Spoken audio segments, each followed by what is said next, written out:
If your home has insulation, chances are it's fiberglass. Fiberglass has been used in homes since the 1930s. It's still common in modern construction today, and if you're considering fiberglass for your project now, I'm about to break down what fiberglass is, how it performs, and where it can fall short.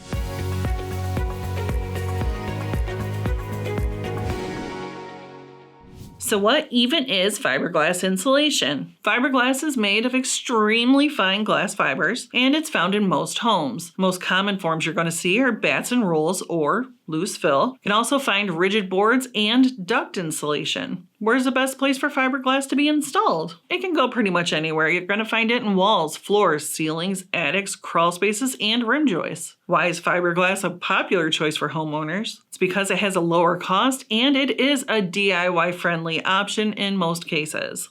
Let's talk about how fiberglass insulation works. We're going to tackle performance first. Fiberglass slows heat, it slows cold and sound. It also works by trapping pockets of air in the material, which obviously is catching that heat and that cold. Now it does have an important limitation. Fiberglass slows air movement, but it doesn't completely stop it. If air can move through your insulation, comfort and efficiency, it's already going to be compromised. We're going to go back to building science basics for a moment and talk about R value. Now that is one reason why people do tend to choose fiberglass more often is because it boasts a higher R value. Essentially, R value measures resistance to heat flow. The higher the R value means more resistance, but your climate plays a role in this. Colder climates are going to require a higher R value. Now with fiberglass, because it tends to be more flexible, it can be layered, and that's going to help you reach those targeted R values.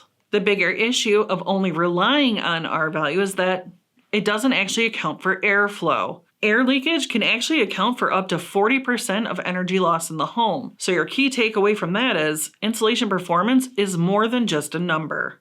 Now that I took you back to some building science basics with R value, let's get back into more details about fiberglass and what it's made of. First, the manufacturing process. Molten glass is spun into fibers and it's coated with a binder. That's then formed into batts or loose fill insulation. There are some product variations. Batts include binders, loose fill it doesn't. The end result though is a lightweight fibrous insulation designed to resist heat transfer. So what are the pros of fiberglass insulation? It's relatively inexpensive. It works well in standard stud and joist spacing, and it's widely available. Fiberglass can be installed as a DIY project, and it's familiar material for builders and homeowners alike. Now, it wouldn't be fair to only talk about the pros of fiberglass without also addressing the cons. There are some health concerns associated with fiberglass insulation. First up, skin irritation and itchiness if you touch it. There's also respiratory issues when it's disturbed because it kicks up into the air and you can breathe it in. Fiberglass also still allows for air leakage. It contributes to drafts and high energy bills. There's also moisture risks. It can trap moisture and that can lead to mold growth. Fiberglass insulation also has to be installed perfectly. Improper installation is very common. The backing must face the warm side of the structure, and a lot of times people get that reversed.